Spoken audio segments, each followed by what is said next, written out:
Good evening बच्चों, good evening. तो एक बच्चे ने कुछ कहा है,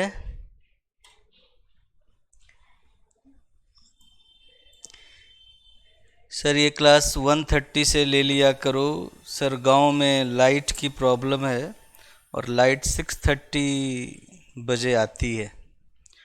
अच्छा ऐसा है, गांव में लाइट की प्रॉब्लम है और लाइट 6:30 पे आती है।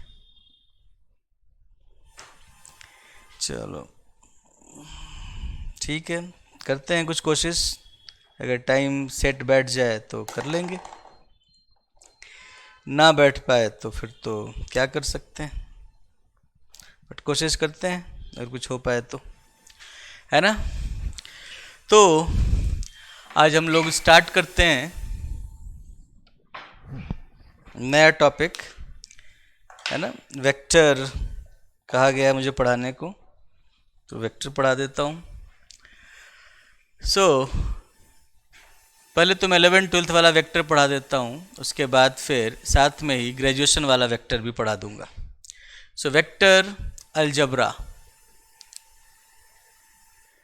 ठीक है, सदिश बीजगणित।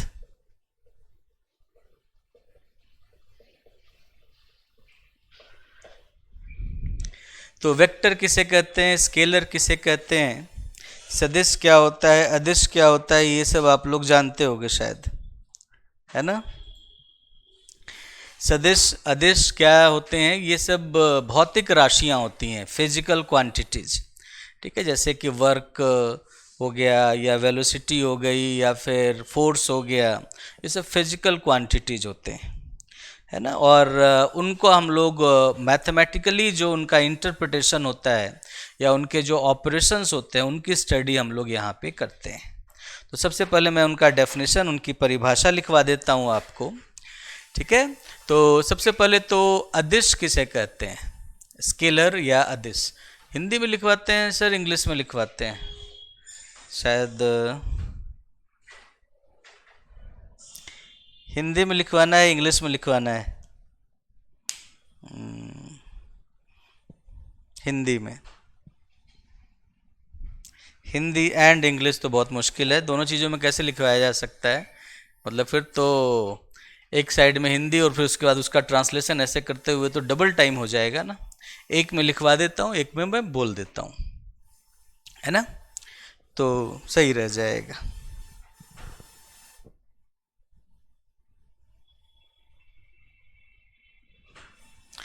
इंग्लिश में लिखा दो, हिंदी में बोल दो। इंग्लिश में लिखते हैं, बोलते हिंदी में, चलो ठीक है। तो इंग्लिश में लिख देता हूँ, बोल हिंदी में दूंगा। ओके, तो सबसे पहले तो मैं बात करता हूँ स्केलर, अदिश राशि, स्केलर क्वांटिटी, अदिश राशि, स्केलर क्वांटिटी, अदिश राशि, ठीक है। इसे हिंदी में अदिश राशि कहा जाता है। A physical quantity, a physical quantity एक भौतिक राशि या किसी भौतिक राशि को अदिश कहा जाता है।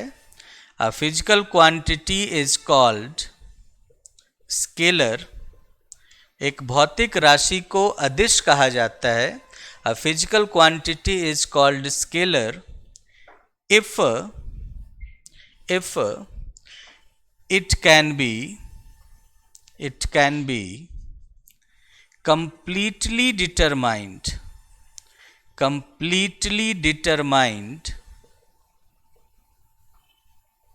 by its magnitude।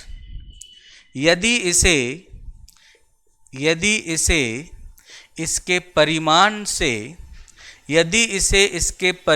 से पूर्णतः परिभाषित किया जा सके, यदि इसे इसके परिमाण से पूर्णतः परिभाषित किया जा सके। सिर्फ परिमाण से अगर आप उसे पूर्णतः परिभाषित कर सको तो ऐसी राशि को अदिश राशि कहा जाता है। ठीक है, इसके उदाहरण आप देख सकते हो, इसके एग्जाम्पल्स देख सकते हो। कौन सी राशियां अदिश राशियां होती हैं? जैसे वर्क जो होता है वो एक स्केलर क्वांटिटी है, कार्य। उसके बाद स्पीड जो होता है वो भी एक स्केलर क्वांटिटी है। डिस्टेंस जो होता है, डिस्टेंस दूरी, ठीक है, स्पीड मतलब चाल, तो चाल हो गई, दूरी हो गई, ठीक है, ये कार्य हो गया, ये सब अदिश राशियां हैं, ये सब स्केलर क्वांटिटीज हैं। ठीक है, स्केलर क्वांटिटी को उसके आप मैग्नीट्यूड से कंप्लीटली बता सकते हो कि भाई मैग्नीट्यूड पता चल गया तो आप बता सकते हो कि भाई जैसे वर्क है तो वर्क में आपने कह दिया कि 50 जो भी 50 जूल का मान लो कार्य हो रहा है, तो 50 जूल का कार्य हो रहा है, तो इसका मतलब ये हुआ कि उसमें किस डायरेक्शन में हो रहा है वो मतलब नहीं है, कार्य हो रहा है। फोर्स जो होता है वो स्केलर नहीं होता, वो वेक्टर होता है। डिस्प्लेसमेंट होता है वो भी वेक्टर होता है, लेकिन जो उनका जो डॉट प्रोडक्ट होता है मतलब बल और विस्थापन, ये दोनों ही वेक्टर होते हैं, सदिश होते हैं। बट इनका जो डॉट प्रोडक्ट होता है कार्य, वो एक स्केलर होता है, अदिश होता है। ठीक है, तो इसीलिए इसको आप सिर्फ मैग्नीट्यूड से बता सकते हो कितना कार्य किया गया, कार्य की दिशा से कोई मतलब नहीं है। और दूसरा है vector quantity. Vector quantity, vector quantity का मतलब होता है कि सदिश राशि। ठीक है, वेक्टर क्वांटिटी सदिश राशि। अब फिजिकल क्वांटिटी या किसी भौतिक राशि को सदिश कहा जाता है। अब physical quantity, a physical quantity is called vector। किसी भौतिक राशि को सदिश कहा जाता है if, यदि it can be completely determined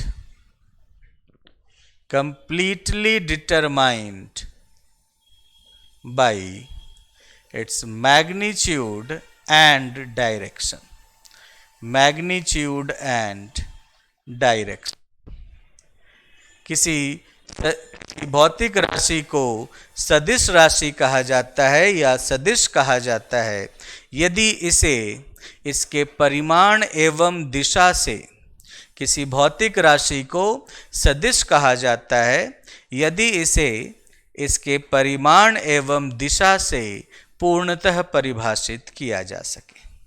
यदि इसके परिमाण एवं दिशा से पूर्णतः परिभाषित किया जा सके, परिमाण भी हो और दिशा भी हो, दोनों चीजें हों, तो ऐसी क्वांटिटी को वेक्टर क्वांटिटी कहा जाता है। इसके उदाहरण में, इसके एग्जाम्पल में आप देख सकते हो, जैसे कि वेलोसिटी हो गया, वेग, या -p के बराबर है।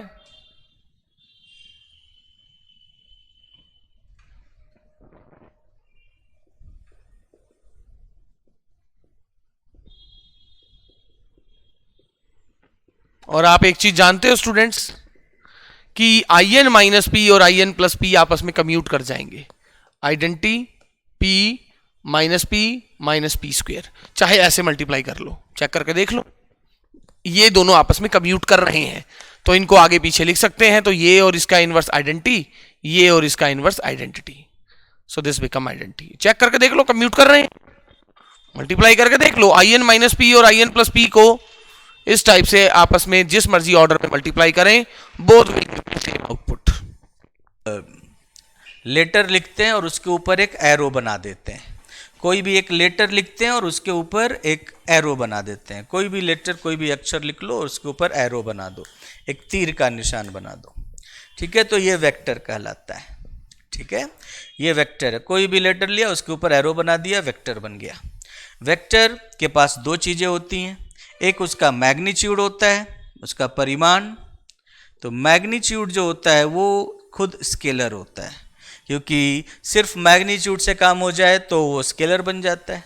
तो वेक्टर का जो मैग्नीट्यूड होता है वो एक स्केलर होता है, वो एक अदिश राशि होता है। तो इसलिए मैग्नीट्यूड इसका हो गया, उसको ऐसे डिनोट करते हैं मॉड ऑफ ए। उसको डिनोट करने का तरीका है मॉड ऑफ ए, ठीक है। और मॉड ऑफ ए, या फिर आप इसको सिंपली ए लिख देते हो, मतलब बिना एरो के जब आप ए लिखोगे इसका मतलब वो स्केलर है, वो उसका परिमाण है, वो उसका उस सदिश का मैग्नीट्यूड है, ठीक है। तो वेक्टर का मैग्नीट्यूड जब लिखना होगा तो आप उसे इस तरीके से लिखोगे। आवाज आवाज आवाज आ गई। अच्छा, आवाज की प्रॉब्लम हर जगह है ना। 2 मिनट से मेरी वॉइस नहीं आ रही थी।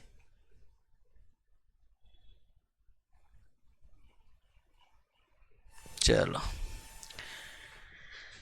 तो ऐसा होता है ना। तो आप समझ सकते हो, ये वेक्टर हो गया, ये उसका मैग्नीट्यूड हो गया। इसका जो डायरेक्शन होता है,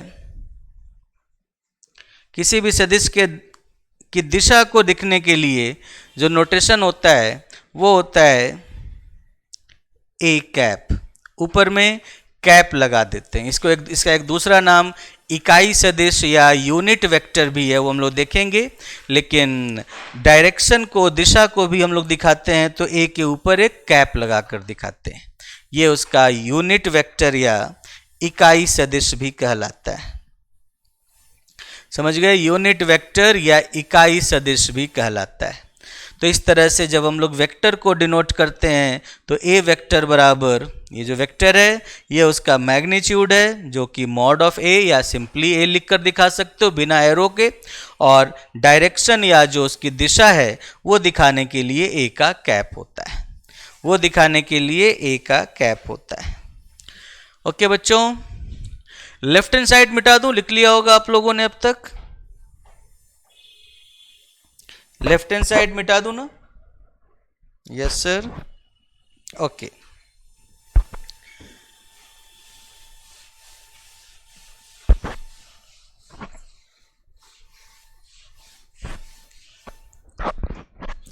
इसीलिए हम लोग जब भी वेक्टर को लिखते हैं तो ऐसे लिखते हैं, और ए वेक्टर का मतलब होता है ए into A cap, A into A cap.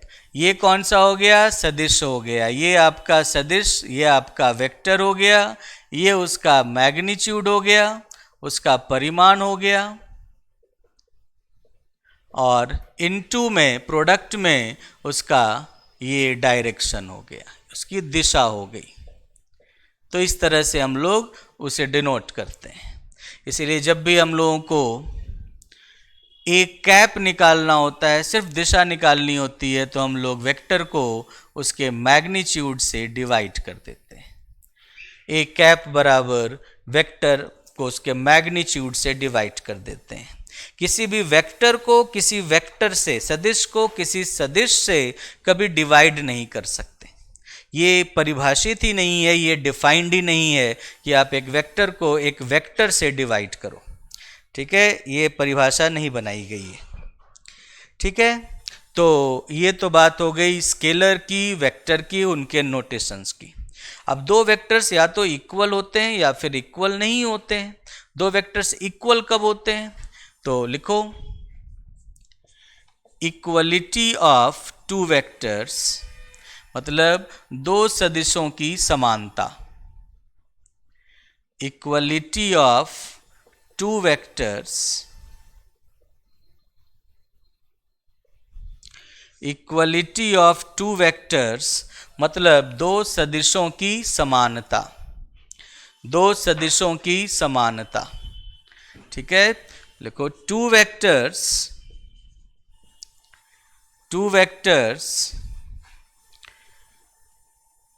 u and v are said to be equal। दो सदिश u तथा v समान सदिश कहलाते हैं। दो सदिश u तथा v समान सदिश कहलाते हैं, दो सदिश u तथा v समान सदिश कहलाते हैं, said to be equal if पहला उनका परिमाण समान हो, if both have same magnitude and second both have, यदि दोनों का परिमाण समान हो, यदि दोनों का परिमाण समान हो तथा यदि दोनों का परिमाण समान हो तथा दोनों की दिशा समान हो।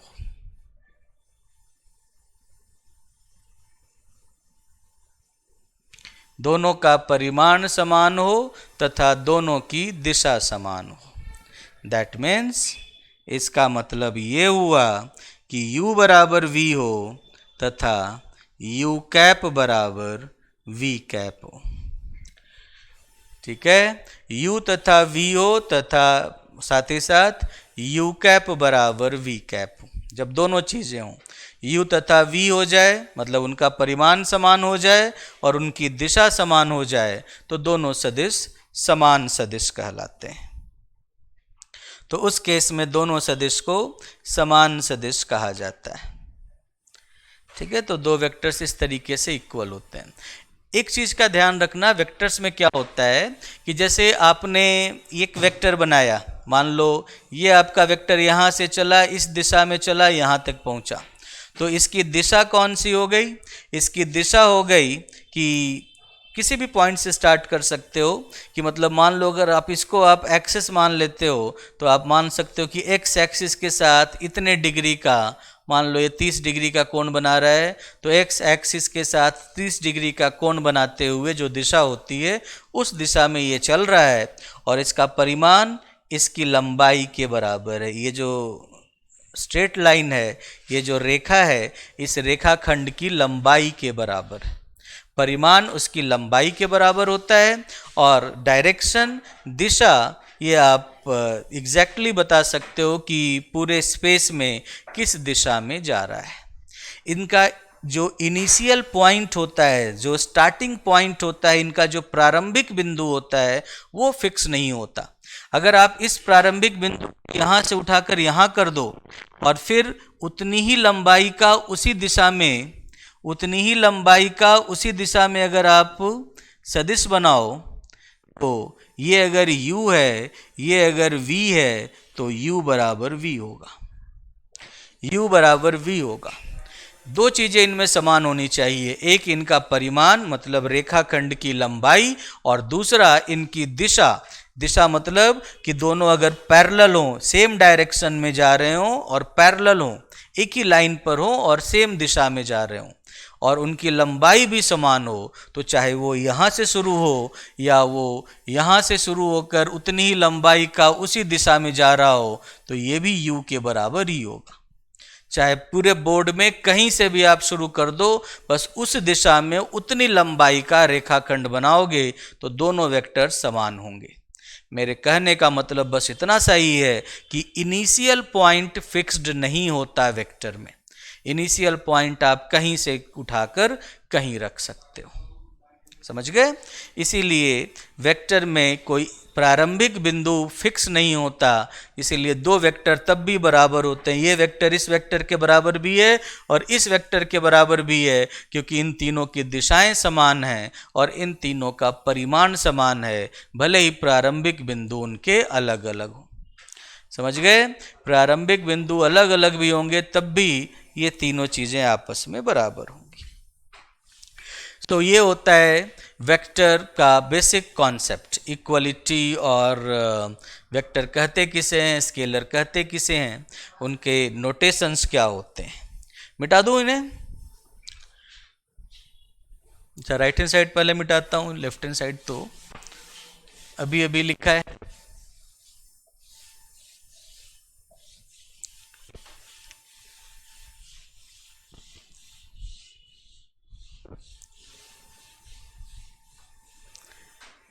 ओके, अब आगे देखते हैं टाइप्स ऑफ वेक्टर्स कि सदिश के प्रकार कौन कौन से हैं।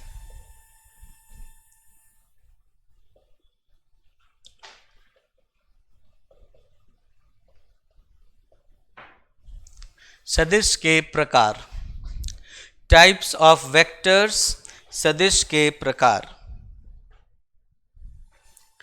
तो सबसे पहले तो जीरो वेक्टर की बात करते हैं, शून्य सदिश की। पहला वेक्टर है जीरो वेक्टर या शून्य सदिश।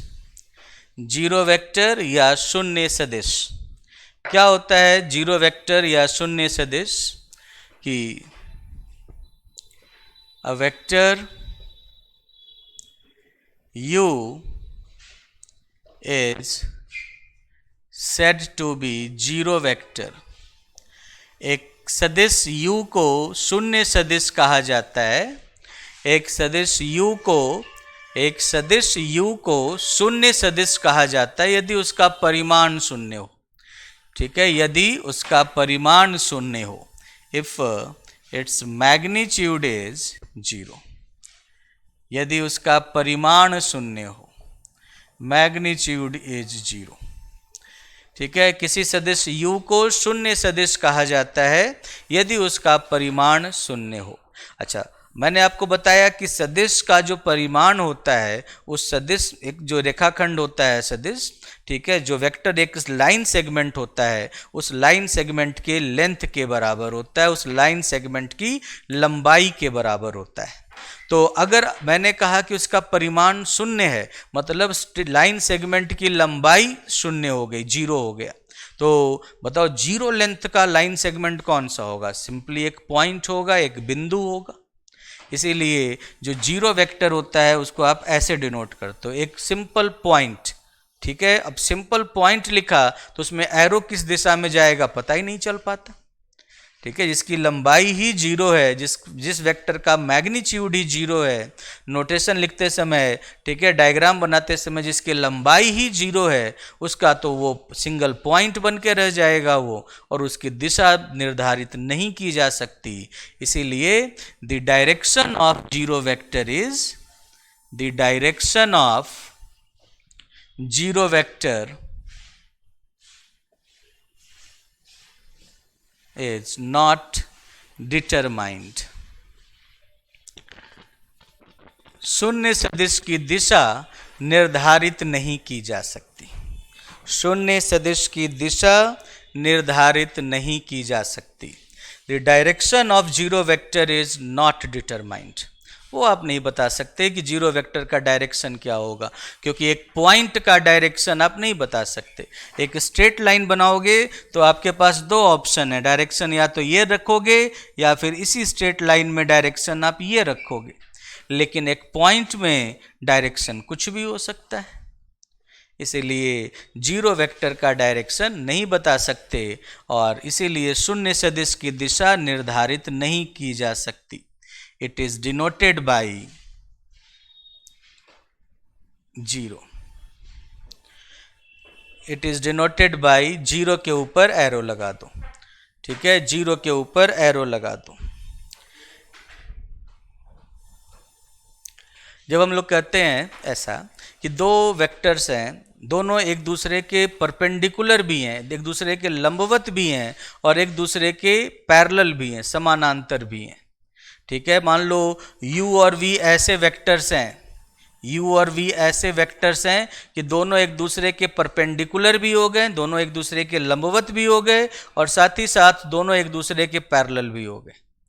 ये तभी संभव हो सकता है जब दोनों में से कम एक वेक्टर जीरो वेक्टर हो, अदरवाइज पॉसिबल नहीं है। भाई दो वेक्टर्स हैं, दो स्ट्रेट लाइंस हैं, एक दूसरे के बीच में 90 डिग्री का कोण भी बना रहे हैं और साथ ही साथ 0 डिग्री का भी कोण बना रहे हैं, ये कैसे संभव हो सकता है? ठीक है, ये तो पॉसिबल ही नहीं है। कि दो स्ट्रेट लाइंस अगर एक दूसरे को इंटरसेक्ट करेंगे तो कोई एक ही कोण बनाएंगे। ठीक है, भले ही आप उस एक कोण अगर थीटा बना रहे हैं तो उसको आप ऐसे करके बोल दो कि भाई एक अगर ऐसे करके अगर एक एंगल अगर थीटा है तो दूसरा एंगल 180 डिग्री माइनस थीटा है या पाई माइनस थीटा है, वो चलेगा। लेकिन 0 और 90 कैसे चल पाएगा? ये तो संभव ही नहीं है। तो इसीलिए ये तभी संभव हो पाता है जब दोनों में से कोई एक ऐसा वेक्टर हो जिसके डायरेक्शन के बारे में कुछ नहीं पता हो, और वो वेक्टर कौन सा होता है? 0 वेक्टर। इसीलिए जब कहा जाए कि दो वेक्टर्स ऐसे हैं जो एक दूसरे के लंबवत भी हैं और एक दूसरे के समानांतर भी हैं, तो इसका मतलब दोनों में से कम एक वेक्टर 0 वेक्टर होगा, नहीं तो ये संभव नहीं हो सकता। ठीक है, नहीं तो ये संभव नहीं हो सकता। सो लिखना चाहो तो लिख लो कि इफ टू वेक्टर्स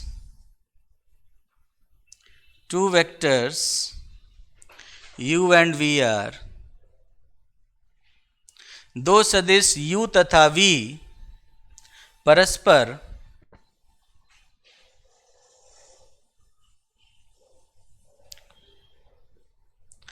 दो सदिश u तथा v परस्पर लंबवत एवं समानांतर दोनों हों, परस्पर लंबवत एवं समानांतर दोनों हों, ठीक है, तो दोनों में कम से कम एक सदिश शून्य सदिश होगा।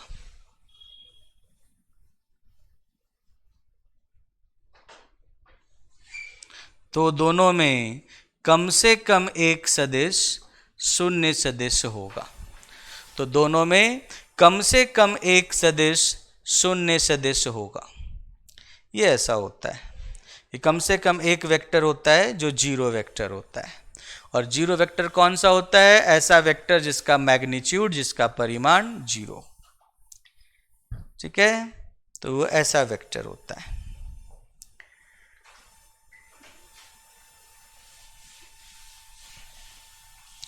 जीरो वेक्टर के बाद एक बड़ा ही इम्पॉर्टेंट वेक्टर आता है जिसका नाम है unit vector.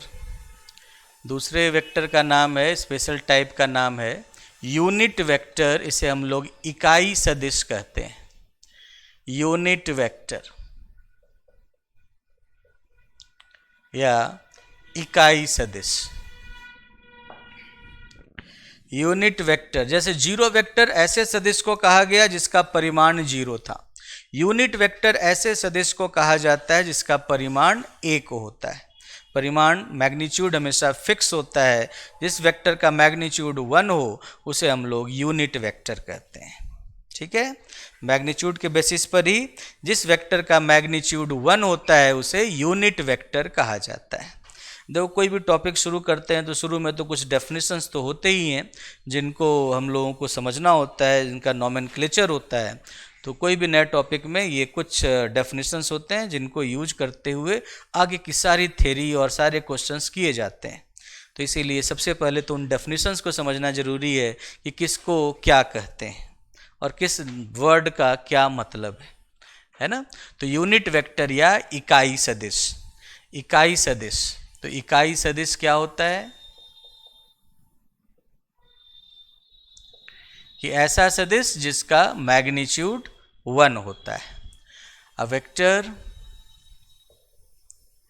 u is called unit vector.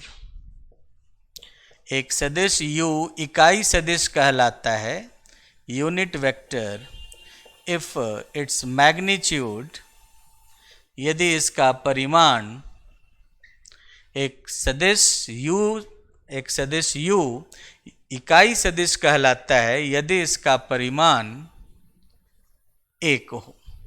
ठीक है, इसका परिमाण 1 हो मतलब मॉड ऑफ u बराबर 1 हो जाए।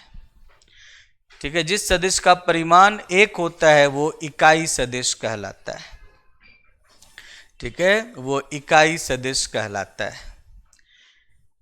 इट इज डिनोटेड बाई, इसे हम लोग, it is denoted by u cap. ठीक है, इसे u कैप से ऊपर एक टोपी की तरह, कैप की तरह एक नोटेशन होता है, u कैप से डिनोट करते हैं, व्यक्त करते हैं। इसे यू कैप से व्यक्त किया जाता है। समझ गए? इसे यू कैप से व्यक्त किया जाता है, यू कैप।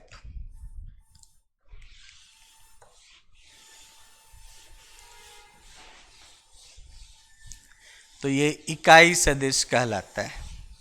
जिस भी सदिश का परिमाण एक होगा वो इकाई सदिश कहलाएगा। ठीक है? इस इकाई सदिश क्या बताता है? दिशा, डायरेक्शन बताता है। ठीक है? क्योंकि वेक्टर में दो पार्ट होते हैं वेक्टर के, एक तो उसका मैग्नीट्यूड हो गया, दूसरा उसका डायरेक्शन हो गया। मैग्नीट्यूड इनटू डायरेक्शन से वेक्टर मिलता है। अगर मैग्नीट्यूड 1 हो जाए तो मतलब मैग्नीट्यूड का इफेक्ट खत्म हो गया, वो तो यूनिट हो गया। ठीक है? मैग्नीट्यूड का इफेक्ट खत्म हो गया, अब जो रह गया वो सिर्फ डायरेक्शन रह गया। ठीक है? तो अगर मैग्नीट्यूड 1 हो जाता है तो यू वेक्टर बराबर यू कैप हो जाता है। इसीलिए इकाई सदिश को, यूनिट वेक्टर को हमेशा हम लोग उसके ऊपर के कैप से डिनोट करते हैं। रहता तो वो भी वेक्टर ही है, हम लोग उसे उस तरीके से, उस फॉर्म से डिनोट करते हैं।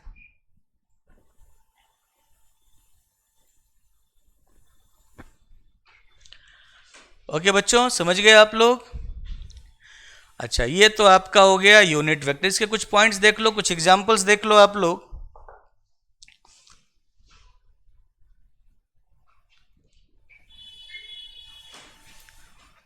पहला पॉइंट है कि a unit vector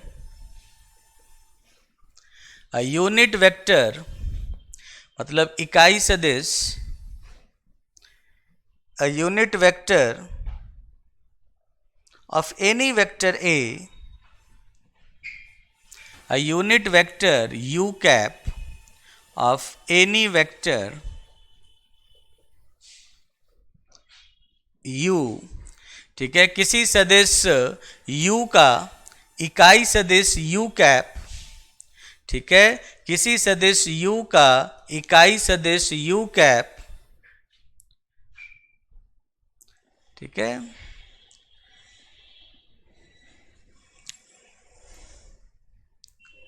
describes the direction of u cap u vector not equal to 0, direction of the vector u। ठीक है, किसी सदिश u, ठीक है, u के साथ ये भी लिख देना नॉट इक्वल टू 0। किसी सदिश u का इकाई सदिश u कैप, किसी सदिश u का इकाई सदिश u कैप उस सदिश की दिशा बताता है। ठीक है, किसी सदिश u का इकाई सदिश u कैप उस सदिश की दिशा बताता है, उसका डायरेक्शन बताएगा। आपको याद होगा u कैप वैसे भी डायरेक्शन बताता था, है ना? तो किसी भी सदिश u का इकाई सदिश जो होता है वो उस सदिश की दिशा बताता है। अब किसी भी सदिश में वो शून्य सदिश, जीरो वेक्टर नहीं होना चाहिए, क्योंकि जीरो वेक्टर का मैग्नीट्यूड 0 होता है और डायरेक्शन डिटरमाइन नहीं कर सकते, तो वो u कैप बनेगा ही नहीं उसमें।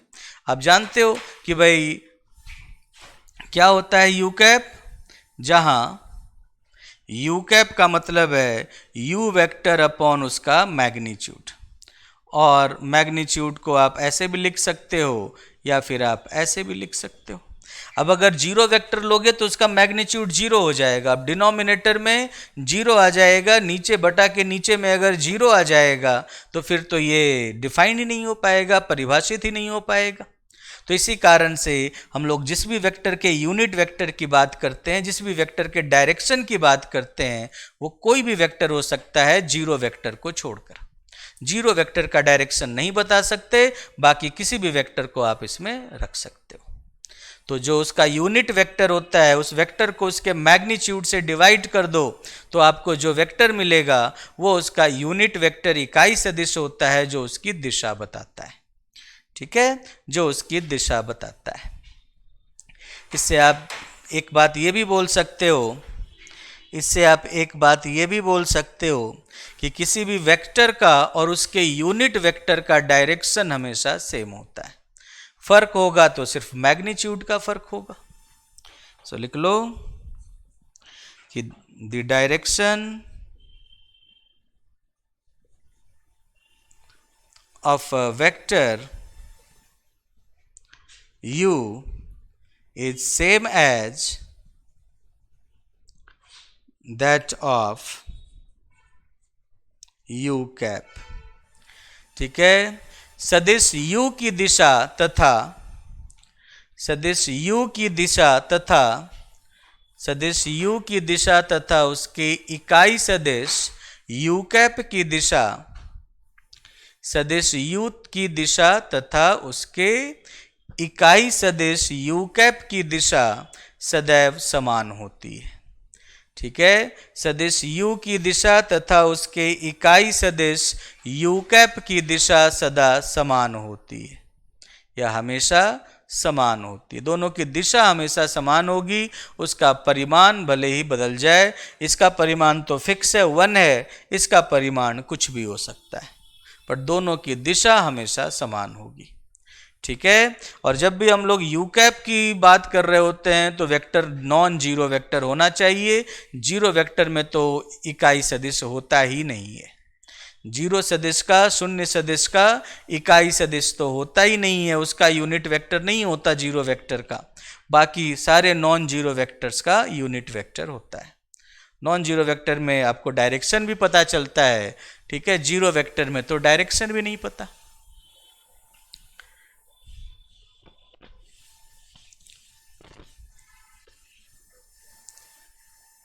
उसके बाद इससे आप ये भी कह सकते हो कि two vectors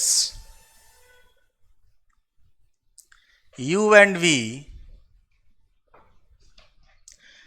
have same direction।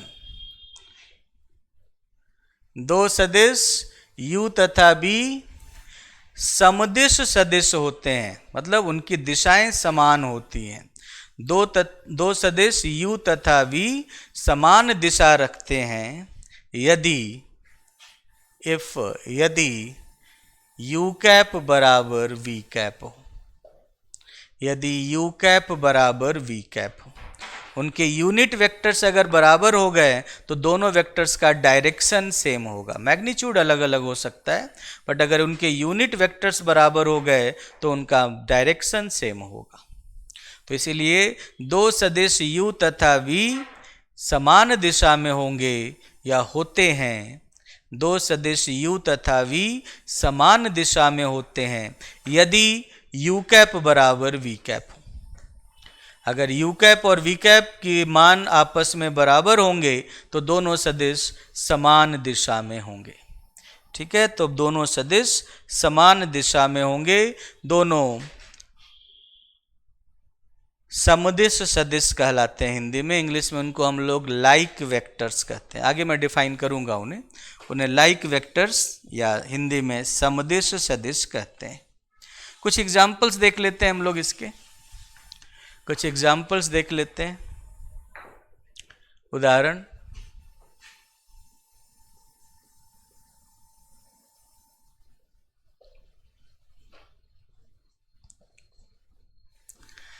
देखो कुछ अपने स्टैंडर्ड जो एक्सिस होते हैं, जो स्टैंडर्ड एक्सिस होते हैं, जैसे X axis, Y axis, Z axis, तो इनके डायरेक्शन में जो यूनिट वेक्टर होते हैं उन्हें हम लोग, वो बड़े स्टैंडर्ड यूनिट वेक्टर्स होते हैं, उनको हम लोग आई कैप, जे कैप और के कैप के नाम से बुलाते हैं। कैप इसलिए क्योंकि यूनिट वेक्टर है, तो आई कैप, जे कैप और के कैप। ठीक है, एक्स एक्सिस के डायरेक्शन में जो यूनिट वेक्टर होता है उसे आई कैप के नाम से बुलाते हैं। वाई एक्सिस के डायरेक्शन में जो यूनिट वेक्टर होता है उसे जे कैप के नाम से बुलाते हैं, और जेड एक्सिस के डायरेक्शन में जो यूनिट वेक्टर होता है उसे के कैप के नाम से बुलाते हैं। ठीक है, तो ये कुछ स्टैंडर्ड एग्जाम्पल्स हैं यूनिट वेक्टर्स के। सो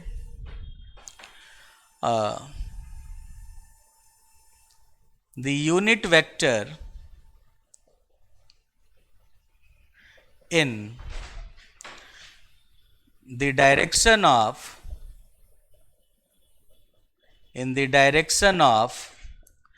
positive x-axis is I cap। ठीक है।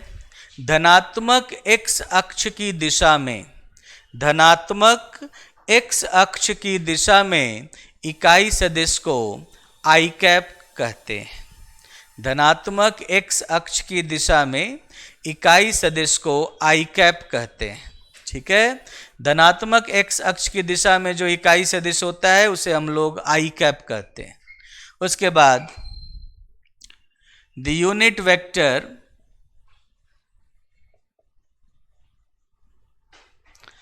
in the direction of positive y-axis, in the direction of positive y-axis is j cap। धनात्मक y अक्ष की दिशा में इकाई सदिश को j कैप कहा जाता है। धनात्मक y अक्ष की दिशा में इकाई सदिश को j कैप कहा जाता है। और तीसरा the unit vector in the direction of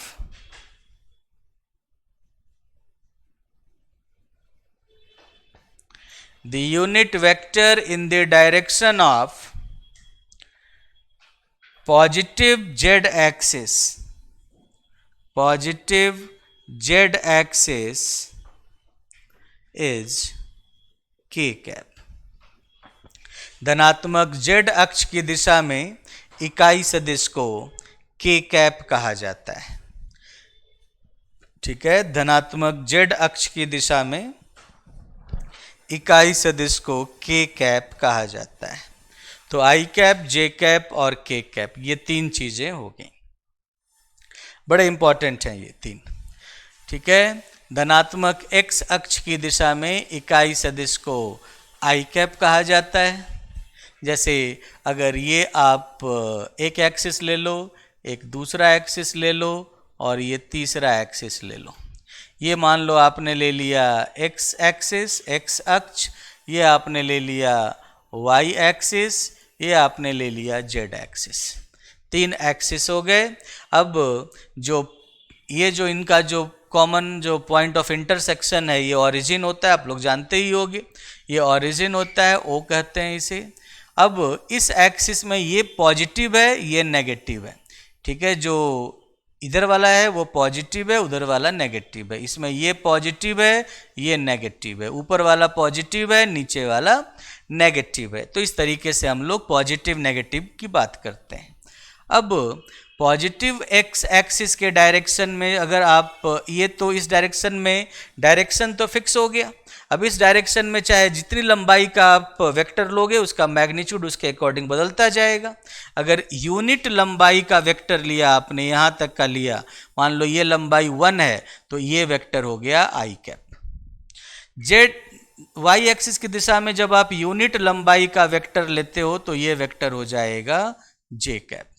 और जेड अक्ष की दिशा में जब आप इकाई लंबाई का, यूनिट लेंथ का अगर आप वेक्टर लेते हो तो ये कहलाएगा के कैप, ये कहलाएगा के कैप। ये इसका डायरेक्शन हो गया, ये इसका यूनिट वेक्टर हो गया। ठीक है। तो ये इसका डायरेक्शन हो गया, ये इसका यूनिट वेक्टर हो गया। समझ गए?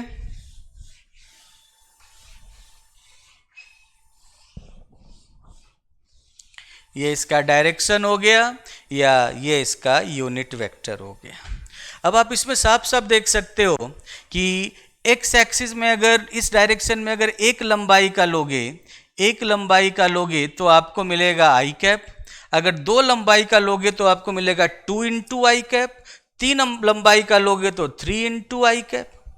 ठीक है। अगर मान लो इसके ऑपोजिट डायरेक्शन में चले जाओ, ओरिजिन से उस साइड चले जाओ, तो अगर इस साइड जाओगे तो ये वाला पार्ट होगा माइनस आई कैप। उतने ही डिस्टेंस में, अगर उतना ही डिस्टेंस ले लो पीछे, उतना ही डिस्टेंस पीछे ले लो जितना आगे है एक यूनिट का, तो ये हो गया माइनस आई कैप। जितना आगे गए इधर उतना ही पीछे चले गए तो ये हो गया माइनस जे कैप, और उतना ही नीचे आ गए तो ये हो गया माइनस के कैप। तो इस तरीके से आप देख सकते हो कि पॉजिटिव डायरेक्शन में भी बढ़ सकते हो और नेगेटिव डायरेक्शन में बढ़ोगे तो नेगेटिव डायरेक्शन में यूनिट वेक्टर है माइनस आई कैप, अगर पॉजिटिव डायरेक्शन में यूनिट वेक्टर है जे कैप, तो नेगेटिव डायरेक्शन में यूनिट वेक्टर होगा माइनस जे कैप। मैग्नीट्यूड परिमाण कभी नेगेटिव नहीं होता, तो इसीलिए जो नेगेटिव होगा वो उसका डायरेक्शन होगा। तो इसीलिए ये आई कैप, ये माइनस आई कैप, ये जे कैप, ये माइनस जे कैप, ऊपर के कैप, नीचे माइनस के कैप। तो इस तरीके से ये स्ट्रक्चर बनता है। आप कह सकते हो कि इससे आप ये कह सकते हो कि any vector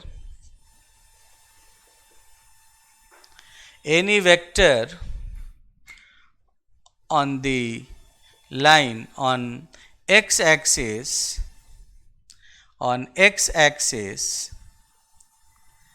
is alpha I cap, where alpha कोई भी रियल नंबर हो सकता है। ठीक है, एक्स अक्ष का कोई भी सदिश अल्फा आई कैप के रूप में होगा या अल्फा आई कैप होगा जहां alpha belongs to R. X अक्ष का कोई भी सदिश अल्फा आई कैप होगा जहां alpha belongs to are.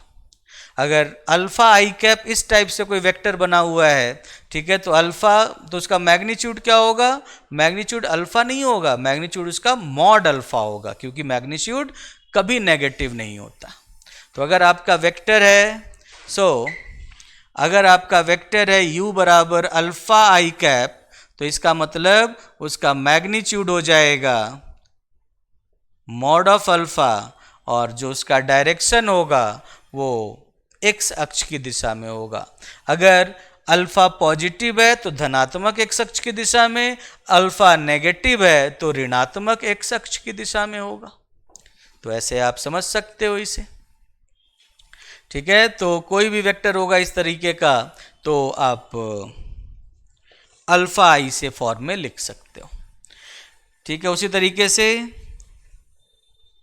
Any vector on y-axis is beta j cap, where beta belongs to r। y अक्ष का कोई भी जो सदिश होगा, y अक्ष का कोई भी सदिश बीटा जे कैप होगा जहां beta belongs to r। y अक्ष का कोई भी सदिश बीटा जे कैप होगा जहां बीटा बिलोंग्स टू r। परिमाण बीटा नहीं होगा, हमेशा ध्यान रखना, परिमाण मॉड बीटा होगा। जे कैप अगर धनात्मक अक्ष में है, माइनस जे कैप ऋणात्मक में है। जैसे आपने कहा कि 4 जे कैप, तो 4 जे कैप मतलब यहां से 4 यूनिट तक आगे। आपने कहा -3 जे कैप, तो 3 यूनिट पीछे। सिंपल है, तो मतलब उसमें यूनिट वेक्टर माइनस जे कैप होगा, जे कैप नहीं होगा। जे कैप यूनिट वेक्टर तब होगा जब बीटा पॉजिटिव होगा, माइनस जे कैप यूनिट वेक्टर होगा जब बीटा नेगेटिव होगा। परिमाण हमेशा मॉड बीटा होगा। ठीक है, परिमाण हमेशा मॉड बीटा होगा। एनी वेक्टर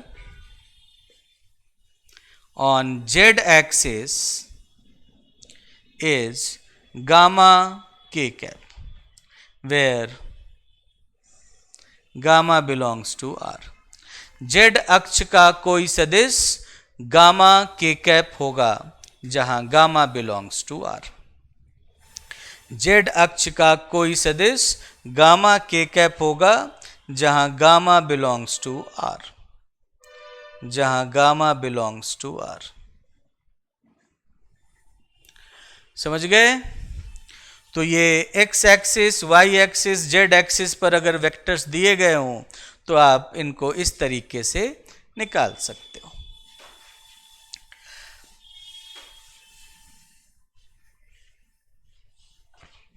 अगला पॉइंट बड़ा ही इंपॉर्टेंट पॉइंट है। वैसे तो कैसे होता है, क्यों होता है, इसकी बात तो अगर आपको करनी है तो पहले तो आपको एडिशन ऑफ वेक्टर्स का कॉन्सेप्ट समझना होगा और थोड़ा बहुत कॉन्सेप्ट लीनियर अलजेब्रा का है वो समझना होगा।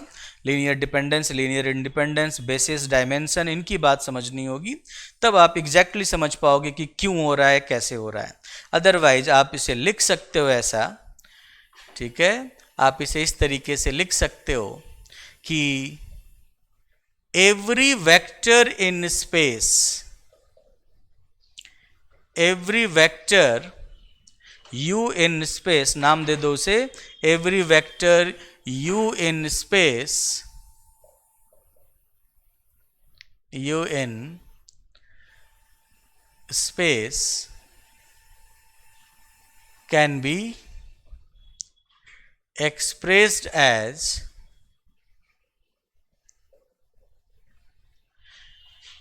u वेक्टर बराबर u1 i cap plus u2 j cap plus u3 k cap uniquely, where u1 u2 u3 belongs to R।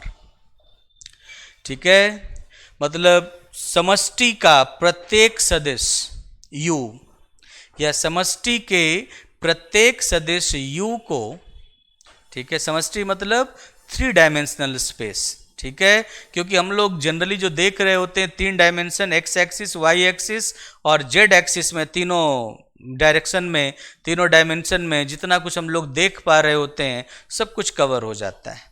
ठीक है, बाकी अगर आप इसे जनरलाइज करना चाहो तो लीनियर अलजेब्रा में हम लोग करते हैं डायमेंशन 3 से बढ़ाकर इनफाइनाइट तक कर सकते हैं, मतलब लीनियर अलजेब्रा में तो फाइनाइट करते हैं, फंक्शनल एनालिसिस में उसे और बढ़ाकर इनफाइनाइट तक कर देते हैं। तो इसीलिए डायमेंशन तो आप चाहो जितना बढ़ा लो, बट वो सारी चीज़ें थ्योरेटिकल होती हैं, प्रैक्टिकली तो आपको 3 ही डायमेंशन दिखेगा, या आप में से कोई ऐसा है जिसको चौथा डायमेंशन भी दिखता होगा। ठीक है, चौथा डायमेंशन तो शायद नहीं दिखता होगा, ठीक है, या कुछ लोग कहते हैं टाइम को 4th डायमेंशन ले लेते हैं, बट फिर भी वो ले सकते हो कि टाइम बदलता जाएगा, जगह बदलती जाएगी, और सारी चीज़ें तो जो X axis, Y axis, Z axis के साथ एक और एक्सिस जोड़ देते हैं टी एक्सिस, बट वो हमें नहीं जोड़ना अभी। ठीक है, हम लोग तो एक्स वाई जेड पे काम करते हैं। तो लिखो कि समष्टि के प्रत्येक सदिश u को, समष्टि के प्रत्येक सदिश u को u बराबर u1 i cap plus u2 j cap plus u3 k cap, u1 i cap plus u2 j cap plus u3 k cap, u3 k cap के रूप में, ठीक है, u3 k कैप के रूप में अद्वितीय रूप से व्यक्त किया जा सकता है। ठीक है, u1 i cap plus u2 j cap plus u3 k cap के रूप में अद्वितीय रूप से व्यक्त किया जा सकता है, अद्वितीय रूप से व्यक्त किया जा सकता है। ठीक है, अब सिंस आप लोग फर्स्ट ग्रेड की प्रिपरेशन कर रहे हो और सेकंड ग्रेड की भी कर रहे हो, तो लीनियर अलजेब्रा आप लोगों ने कहीं ना कहीं पे पढ़ा होगा। ठीक है, और नहीं पढ़ा होगा तो मतलब लोड लेने की ज़रूरत नहीं है, टेंशन लेने की ज़रूरत नहीं है, आप उसे छोड़ भी सकते हो। आप आगे के 2-4 मिनट में मैं जो कुछ भी बोलूँगा आप ये भी समझ सकते हो कि ऐसा मैंने कुछ बोला ही नहीं है, और आगे बढ़ सकते हो, कोई इशू नहीं है, वेक्टर में उसकी कोई ज़रूरत नहीं है। बट फिर भी मैं थोड़ा सा इसको आपको बैकग्राउंड दे देता हूँ, इसका ये कॉन्सेप्ट कहाँ से आया कि हर वेक्टर को आप इनके लीनियर कॉम्बिनेशन में लिख पा रहे हो। इसका रीज़न ये होता है कि जो भी 3 डायमेंशनल स्ट्रक्चर होता है, X axis, Y axis and Z axis, इस जो भी 3 डायमेंशनल आपका स्पेस है, ये इसका डायमेंशन 3 होता है, और 3 डायमेंशन का कोई अगर स्पेस होगा तो उसमें 3 लीनियरली इंडिपेंडेंट वेक्टर्स आप चुन लो। 3 लीनियरली इंडिपेंडेंट वेक्टर्स जब आप चुनोगे तो वो उसका बेसिस बनाते हैं। ठीक है, उसका बेसिस बनाते हैं, और फिर आप कहते हो कि उस स्पेस के हर वेक्टर को इनके बेसिस के लीनियर कॉम्बिनेशन में आप यूनिकली लिख सकते हो। ठीक है, उस वेक्टर स्पेस के हर वेक्टर को बेसिस के एलिमेंट्स के लीनियर कॉम्बिनेशन में यूनिकली लिखा जा सकता है। तो इसी कॉन्सेप्ट को यहाँ पर यूज कर रहे हैं। आपको पता है एक्स एक्सिस और वाई एक्सिस एक दूसरे के लंबवत होते हैं, वाई एक्सिस और जेड एक्सिस एक दूसरे के लंबवत होते हैं, एक्स एक्सिस और जेड एक्सिस एक दूसरे के लंबवत होते हैं। तो जब ये परपेंडिकुलर वेक्टर्स होते हैं तो वो उसे हम लोग कहते हैं ऑर्थोगोनल वेक्टर्स। जिन दो वेक्टर्स के बीच का कोण 90 डिग्री होता है वो ऑर्थोगोनल वेक्टर्स कहलाते हैं, लंबवत सदिश कहलाते हैं। और जो ऑर्थोगोनल वेक्टर्स होते हैं वो हमेशा लीनियरली इंडिपेंडेंट होते हैं। Orthogonal vectors are always linearly independent. तो इस कारण से ये जो i cap, j cap, k cap है, 3 डायमेंशनल स्पेस के 3 लीनियरली इंडिपेंडेंट वेक्टर्स हैं और इनके लीनियर कॉम्बिनेशन में आप इस स्पेस के हर वेक्टर को यूनिकली लिख सकते हो। ये लीनियर अलजेब्रा का कॉन्सेप्ट है। ठीक है, तो समझ में नहीं आया हो तो कोई बात नहीं है, परेशान होने की भी कोई ज़रूरत नहीं है। ठीक है, ये हम लोग वेक्टर पढ़ रहे हैं, तो जब लीनियर अलजेब्रा पढ़ेंगे तो जो कुछ भी इस सिलेबस में रिक्वायर्ड होगा वो सब कुछ पढ़ेंगे। बट ये वेक्टर जो है, वेक्टर कैलकुलस या वेक्टर अलजेब्रा, ये बेसिकली लीनियर अलजेब्रा का ही एक स्पेशल केस है। ठीक है, जो वहाँ पे हम लोग फिजिकली चीज़ों को देख पा रहे हैं, बस इतना ही है। तो इसीलिए हर वेक्टर को आप इस तरीके से आई cap, j cap, k cap के फॉर्म में लिख रहे हो, इनके लीनियर कॉम्बिनेशन में। इसको लीनियर कॉम्बिनेशन कहते हैं। ठीक है, तो इस रूप में आप इसे लिख पा रहे हो। तो इस केस में लिखने पर आपको क्या मिलता है? देयरफॉर यदि u वेक्टर बराबर u1 आई कैप प्लस u2 जे कैप प्लस u3 के कैप, अगर u सदिश बराबर u1 आई कैप प्लस u2 जे कैप प्लस u3 के कैप होगा तो इसका जो परिमाण होता है, वो root of u1 square plus u2 square plus हो जाए और गामा -1 कोएफिशिएंट्स हैं। ठीक है, i cap, j cap, k cap के उनके स्क्वायर्स को जोड़ दो और उसके बाद उनके स्क्वायर्स को जोड़कर उनका रूट निकाल लो। ये क्या है बेसिकली? ये जैसे मान लो कि आपने एक्सिस बनाया, ये एक्सिस बनाया आपने। ठीक है, ये आपके एक्सिस हैं।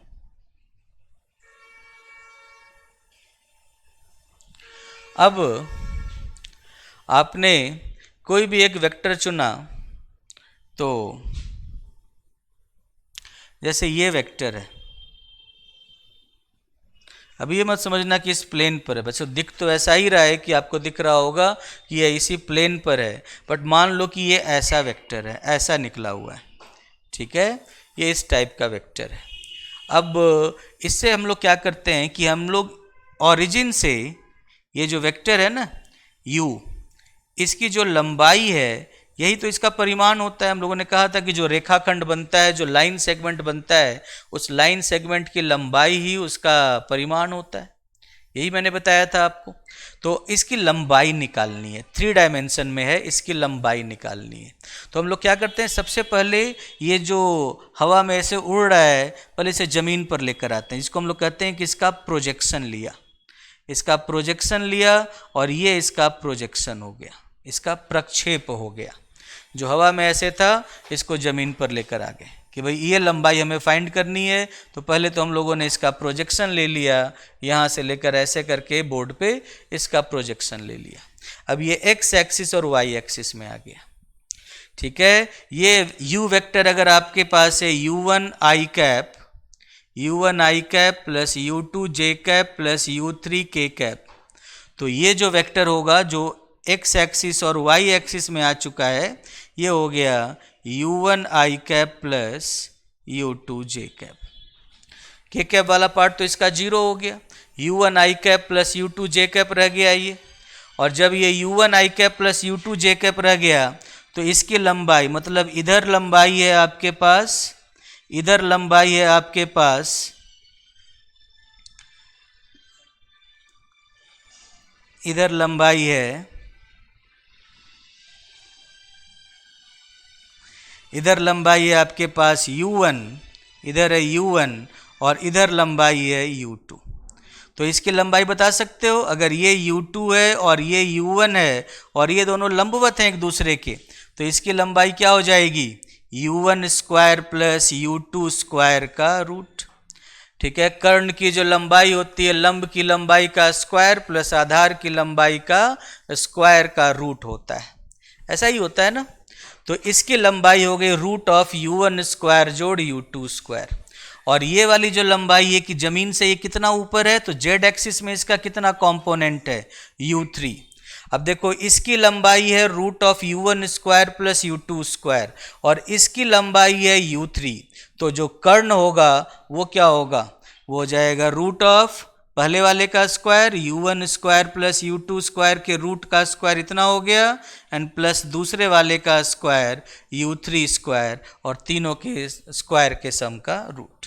तो इसीलिए इसका जो परिमाण होता है, इसकी जो लंबाई होती है वो इसके बराबर होती है। तो वही चीज़ उस रेखा की लंबाई है, रेखाखंड की लंबाई है, लेकिन जब आपने इसे कंपोनेंट्स में ब्रेक करके निकाला तो वो इसके बराबर आया। और एक बार जब आपको इसकी लंबाई पता चल जाए, ठीक है, आपने उसे कंपोनेंट्स में ब्रेक कर दिया और उसके बाद उसका परिमाण निकाल लिया, वो क्या होता है रूट ऑफ u1 स्क्वायर जोड़ u2 स्क्वायर जोड़ u3 स्क्वायर। उसके बाद अगर परिमाण पता चल जाए तो डायरेक्शन दिशा कैसे निकालेंगे, दिशा निकालने के लिए आपको क्या करना पड़ेगा, एंड तथा u कैप बराबर u वेक्टर अपॉन u होता है।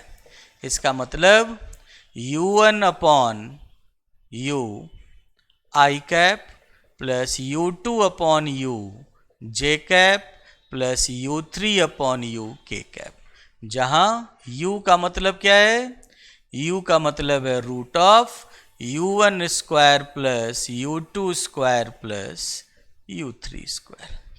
यहाँ से हमें उसका मैग्नीट्यूड, उसका परिमाण मिलता है, यहाँ से उसकी दिशा मिलती है।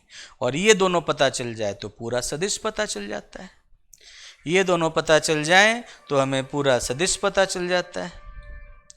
तो ये तरीका होता है जिससे हम लोग फाइंड करते हैं। ठीक है, ये तरीका होता है जिससे हम लोग उनका मैग्नीट्यूड और डायरेक्शन फाइंड करते हैं।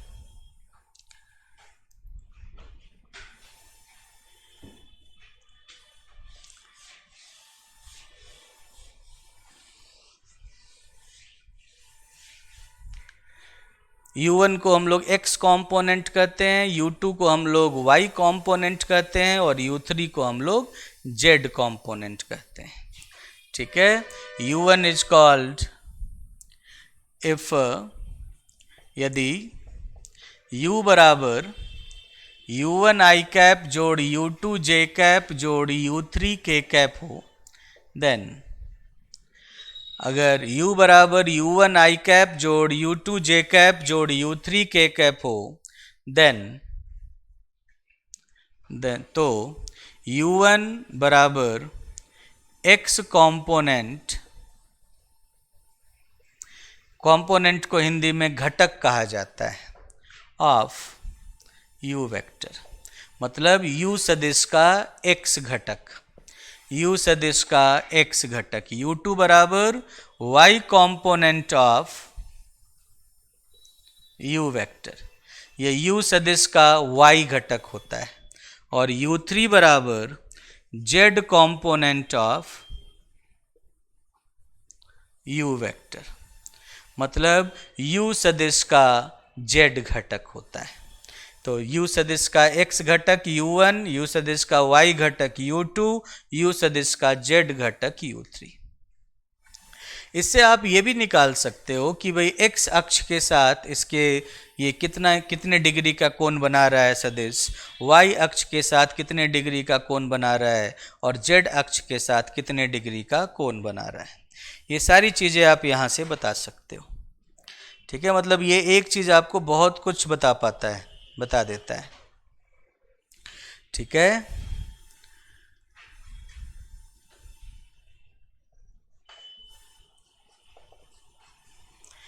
the angle between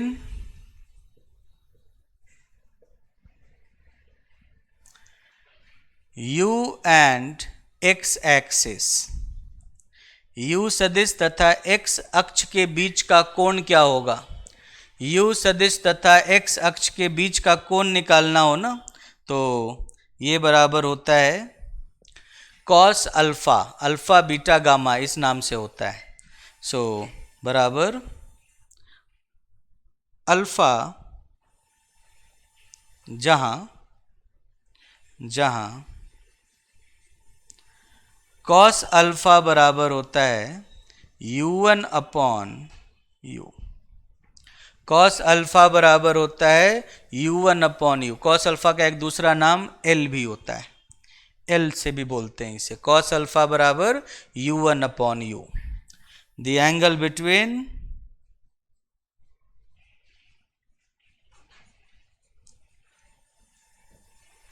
u axis, u and y axis, u अक्ष, u तथा y अक्ष के बीच का कोण बराबर बीटा होता है, और जहां cos बीटा बराबर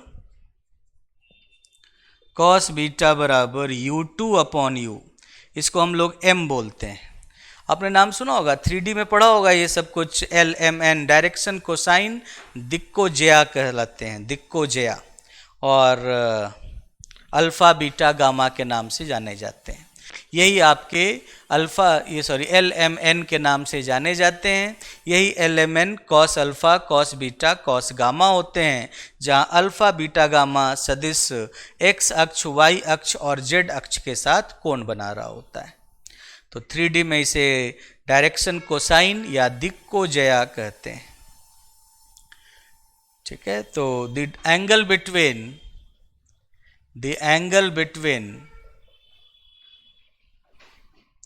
u and z axis is equal to gamma, where cos gamma is equal to u3 upon u बराबर n, LMN। ठीक है, LMN u3 अपॉन u बराबर n।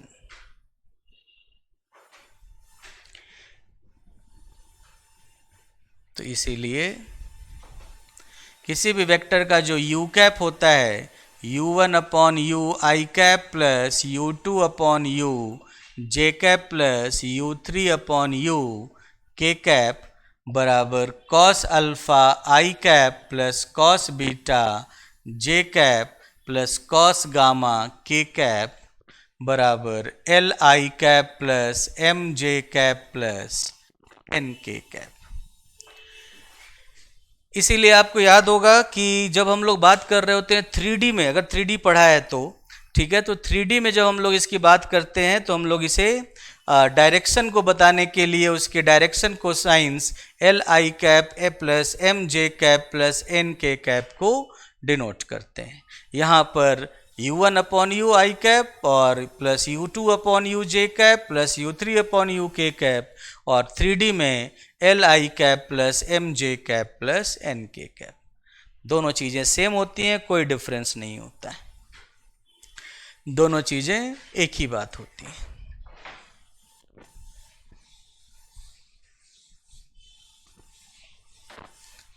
सो ये आपका यूनिट वेक्टर हो गया, ये यूनिट वेक्टर हो गया। अच्छा, एक बात का और ध्यान रखना कि आई cap, j cap, k cap, मैंने वो जो लीनियर अलजेब्रा की थ्योरी बताई थी वो इसलिए बताई थी आपको, एक बार पेपर में क्वेश्चन भी आया था इस पर बेस्ड। ठीक है, तो इसीलिए क्योंकि आई cap, j cap, k cap में कोई खास बात तो है नहीं। उस थ्योरी में आपने देखा कि कोई भी 3 लीनियरली इंडिपेंडेंट वेक्टर्स का सेट आप उठा लो तो उनके लीनियर कॉम्बिनेशन में आप सारे वेक्टर्स को लिख सकते हो। कोई भी 3 लीनियरली इंडिपेंडेंट वेक्टर्स का सेट उठा लो, कोई आई cap, j cap, k cap ही फिक्स होना कोई ज़रूरी नहीं है। ठीक है, कोई भी 3 लीनियरली इंडिपेंडेंट वेक्टर्स का सेट उठा लो तो उनके लीनियर कॉम्बिनेशन में आप सारे वेक्टर्स को लिख सकते हो।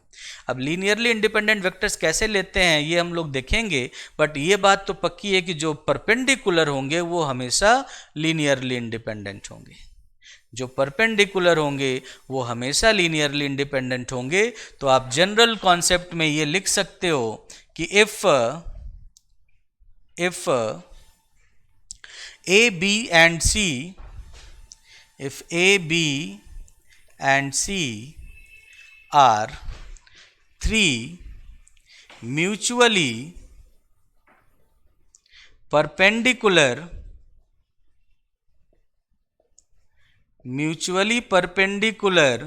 unit vectors, यदि A, B तथा C तीन परस्पर लंबवत इकाई सदिश हों, यदि A, B तथा C तीन परस्पर लंबवत इकाई सदिश हों, यदि A, B तथा C तीन परस्पर लंबवत इकाई सदिश हों, तो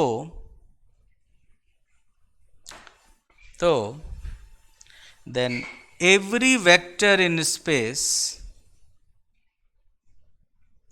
तो समष्टि के प्रत्येक सदिश को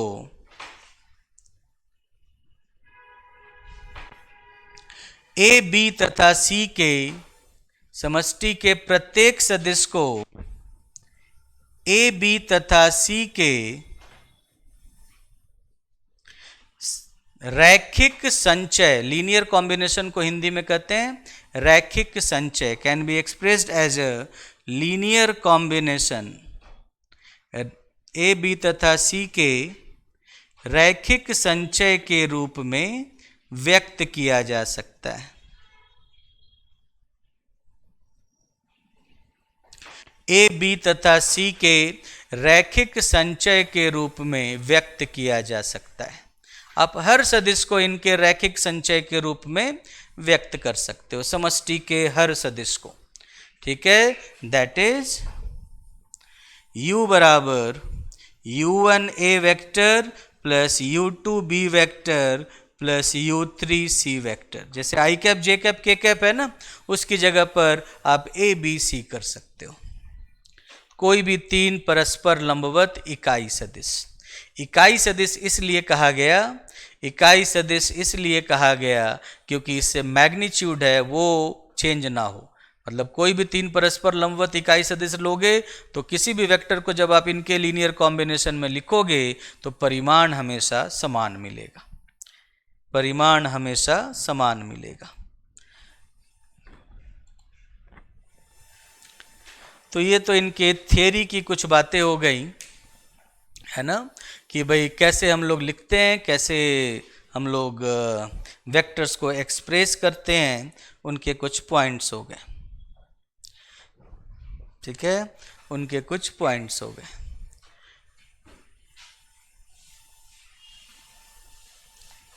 जैसे कि अगर मैं एक उदाहरण दूं कि जैसे लेट U बराबर 2I cap plus 3J cap plus 6K cap, मान लो मैंने एक वेक्टर लिया 2I cap plus 3J cap plus 6K cap, ये एक मैंने सदिश लिया। इसका परिमाण क्या होगा? इसका परिमाण U बराबर क्या हो जाएगा? Root of U1 square plus U2 square plus U3 square, यही होता है ना। सो रूट ऑफ 2 का स्क्वायर क्या हो गया? 4, 3 का स्क्वायर हो गया 9, 6 का स्क्वायर हो गया 36, तो कितना हो गया? 49 का रूट बराबर 7। तो इसका परिमाण हो जाएगा 7। परिमाण जब इसका 7 हो जाएगा तो इसका इकाई सदिश क्या हो जाएगा? तो उस केस में इकाई सदिश हो जाएगा 2/7 I कैप जोड़ 3/7 J cap plus 6/7 K cap. L बराबर 2/7, M बराबर 3/7, N बराबर 6/7, LMN के फॉर्म में आ गया, ठीक है। तो इस तरीके से आप इसे लिख सकते हो। इसके और x अक्ष के बीच में कोण क्या होगा?